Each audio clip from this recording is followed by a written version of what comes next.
سب سے اعلیٰ، سب سے اعلیٰ. پھر میرے نبی نے فرمایا انا خیرکم ابا و نفسا، مجھ سے اعلی نسب حسب خاندان کوئی نہیں. 400 سال آگے کی سنو، موجود 400 سال آگے، نسل 400 سال آگے جا چکی. بنو عباس کا دور ہے، 300 سال 400، ہاں 400 سال جو کہ ابن جوزی نے واقعہ لکھا ہے، وہ 5ویں صدی کے عالم ہیں. ہرات میں ایک سید خاندان، خامد کا انتقال ہو گیا، عورت چھوٹے چھوٹے بچیاں بیوہ ہو گئی. ان نقل مکانی کی اور سمرقند پہنچی، پناہ کی تلاش. وہاں پتہ کیا کوئی سخی، تو انہوں نے کہا یہاں 2 بڑے لوگ ہیں، ایک جو حاکم سمرقند ہے مسلمان ہے، اور ایک ایرانی ہے آتش پرست آگ کا پجاری، وہی بڑا سخی ہے. تو ان کے جی میں ہے وہ تو غیر مذہب ہے، مجھے کیا پناہ دے گا.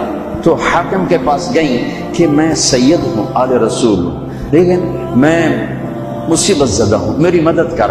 اس نے پوچھا تیرے پاس کوئی پرچہ ہے؟ چونکہ اکثر سادات کے گھروں میں سارا وہ نسب نامہ لکھا ہوتا ہے. تیرے پاس کوئی پرچہ ہے؟ ان کو میں پردیسن، میرے پاس تو کچھ نہیں. وہ کہنے لگا کہ یہاں تو ہر چوتھا آدمی کہتا ہے میں سید ہوں. تو وہ وہاں سے آئیں اور گئیں، پارسی کے دروازے پر دستک دی. وہ باہر نکلا کہ میں مسلمانوں کے نبی کی اولاد میں سے، اور میں مصیبت ہوں، میری مدد کرو، اور میری بچیاں فلاں سرائے میں ہیں. اس نے اپنی بیگم کو اسی وقت ساتھ بھیجا، بچیوں کو لے کر آیا، ان کو گھر میں ٹھہرایا، کھانا کھلایا، آرام کے سلا دیا.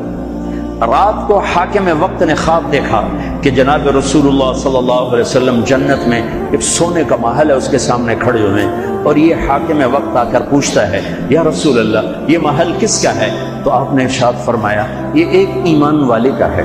وہ کہتا ہے یا رسول اللہ میں بھی ایمان والا ہوں. تو آپ نے فرمایا تو اپنے ایمان پر کوئی سند دکھا، مجھے کوئی سند دکھا کہ تو ایمان والا ہے. تو وہ کانپ اٹھا. تو آپ نے فرمایا میری بیٹی تیرے پاس آئی اور تو نے اس سے سند مانگی، دور ہو جا میری نظروں سے. اس کی جو آنکھ کھلی تو اس کی تو ہال دھاڑ مچ گئی. وہ لگا بھی میں تو لٹا گیا. وہ کتنے گئی، وہ بی بی کتنے گئی، وہ 902 کتنے گئی. لوگوں نے وہ پارسی سردار لے گیا، آگ کا پجاری، جو دھاڑ دھاڑ ہوا پٹیا. انہوں نے رات کو اتنی خوفناک دروازے پر دستک. وہ باہر نکل کر دیکھا تو حاکم ننگے سر ننگے پاؤں. ہاتھ اے بھائی وہ مہمان مجھے دے دے، وہ مہمان مجھے دے دے. اس نے کہا حضور بن دیکھا سودا کیا تھا، اب تو دیکھ لیا ہے، اب واپس نہیں ہوں گے. انہوں نے کہا میں تمہیں 300 دینار دیتا ہوں. 300 دینار کئی کروڑ روپے، کئی کروڑ روپیہ. میں تمہیں 300 دینار دیتا ہوں. کہ تم انہوں سارا جہان دے دے، یہ سودا ہوں نہیں واپس ہو سکتا. پھر اس نے کہا تمہیں بتاؤں میں کلمہ پڑھ چکا ہوں، میرا سارا گھر کلمہ پڑھ چکا ہے کہ جو خواب تو نے دیکھا وہی خواب میں نے دیکھا. میں بھی خواب دیکھ رہا تھا کہ جنت کا محل ہے، اس پر 2 جہان کے سردار کھڑے ہیں، اور تو آ کے پوچھتا ہے یہ کس کا ہے؟ وہ فرماتے ہیں ایمان والے کا ہے. تو کہتا ہے میں ایمان والا ہوں. تو نبی تجھ سے سند مانگتے ہیں، تجھے رد کرتے اور میری طرف متوجہ ہو کر فرماتے ہیں تو نے میری بیٹی کو ٹھکانا دیا، تو نے میری بیٹی کو ٹھکانا دیا، جا تو اور تیرا سارا خاندان بخشا گیا، سب جنتی. کب میں نے اس سے ہی کلمہ پڑھ لیا ہے، میں ایمان لا چکا ہوں. یہ نسل 400 سال آگے جا چکی ہے. تب میرے نبی کی یہ شفقت اور اتنی بڑی ذات ہے. اور حسین جب ذبح ہو رہے تھے وہ تو میرے نبی کی گود میں پروان چڑھے تھے، میرے نبی کے کندھوں پہ سواری کی تھی، میرے نبی کی پشت پہ سوار ہوئے تھے. جب ابن زیاد آپ کے ہونٹوں پہ چھڑیاں مار رہا تھا تو حضرت انس نے کھڑے ہو کر فرمایا ان ہونٹوں پہ چھڑی نہ مار، میں نے ان ہونٹوں پہ اللہ کے نبی کے ہونٹوں کو لگتے دیکھا. میرے فیصل آباد کا تاجر 100 روپے پہ بک جاتا ہے، فیصل آباد کا افسر چند ہزار چند کوڑیوں پہ بک جاتا ہے. یہ تو میرے نبی آئے، میری بہار حسن اور حسین. کس نے اس بہار کو لوٹا؟ عمر نے. میری بہار ہیں حسن اور حسین، میری آنکھوں کی ٹھنڈک ہے حسن اور حسین، میرے جگر کے ٹکڑے ہیں حسن اور حسین۔ جو ان سے پیار کرے گا مجھ سے پیار کرے گا، جو ان سے بغض رکھے گا مجھ سے بغض رکھے گا۔ حضرت حسین گلی میں کھیل رہے تھے اور آپ کا گزر ہوا تو آپ نے گلی میں زمین آسمان چشمے فلک نے یہ منظر بھی دیکھا کہ دو جہان کے سردار بچے کے ساتھ کھیل رہے ہیں گلی کے اندر۔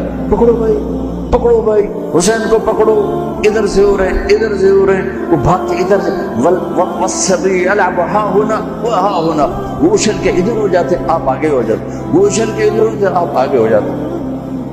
یہ گلی کے اندر یہ کھیل ہو رہا ہے، پھر آپ نے یوں پکڑا، وہ پکڑا گیا اور ان کا ماتھا چوما اور فرمایا حسین منی وانا منہ، حسین مجھ سے ہے میں اس سے ہوں۔ اللہ اس سے پیار کرے جو اس سے پیار کرے گا، اللہ اس سے بغض رکھے جو اس سے بغض رکھے گا۔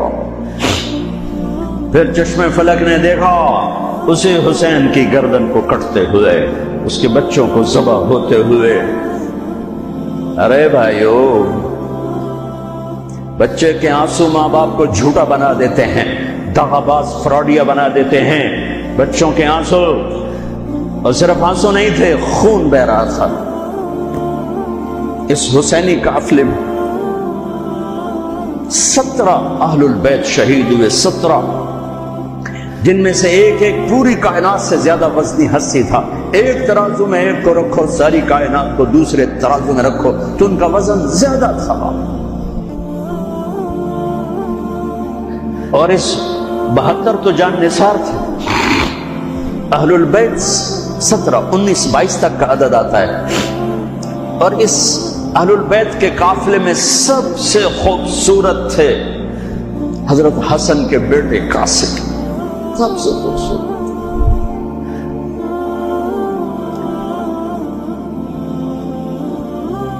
جب جان نثار سارے شہید ہو گئے ایک ایک کر کے، پھر اہل البیت کی باری آئی، پھر اہل البیت کی باری۔ تو آپ کے بیٹے علی الاکبر نے کہا ابا میری آنکھ آپ کو مرتے نہیں دیکھ سکتی، پہلے مجھے مرنا ہوگا پھر آپ کی باری آئی۔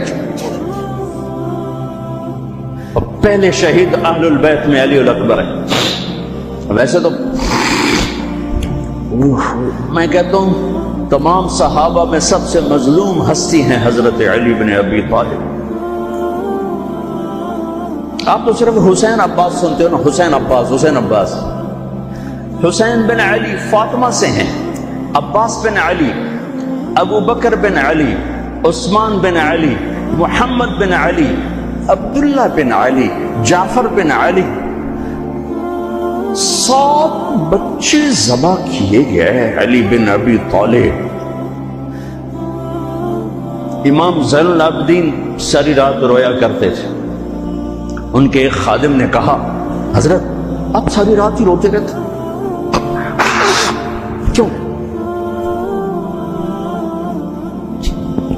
تو پھر رونے لگے، کہنے لگے میرے دوست یعقوب علیہ السلام کا ایک فرزند گم ہوا تھا یوسف، وہ بھی پھر مل گیا تھا۔ اس ایک کی جدائی میں 40 سال رو رو رو اپنی آنکھیں ختم کر لی۔ ارے میرے دوست، میں نے تو اپنی آنکھوں کے ساتھ اپنے سارے گھر کو ذبح ہوتے دیکھا، میری آنکھ سے آنسو نہ ٹپکے تو اور کیا ٹپکے۔ 7 بھائی، حسین تو اپنے علی ہیں، وہ تو اپنی ذات میں آپ ہیں۔ 6 بھائی ساتھ اور شہید ہوئے۔ عباس کی شخصیت مشہور ہوئی کہ ان کے ہاتھ میں جھنڈا تھا، اس لیے زیادہ مشہور ہو گئے۔ 6 ساتھ اور ہیں۔ پھر آپ کے بیٹے علی، آپ کے بیٹے عبداللہ بالکل معصوم تھے اور آپ تنہا رہ گئے تھے، سب شہید ہو چکے تھے۔ اور آپ بھی اگر وہ کوفی چاہتے تو بہت پہلے آپ کو شہید کر لیتے، لیکن وہ ہر کوئی اب تلوار مارنے سے ڈر رہا تھا تو وقت پیچھے جا رہا تھا۔ تو 2 سال کے بچے معصوم عبداللہ بن حسین آپ نے خود تمنا کی، یہ وہ خیمے سے کہیں باہر جھانکا تو آپ نے کہا اس کو میرے پاس بھیجو۔ ان کو خیال تھا کہ شاید یہ درندے بچے سے باز آ جائیں، کوئی امتحان تھا میرے نبی کا، میرے نبی کے گھر کا، میرے نبی کی اولاد کا۔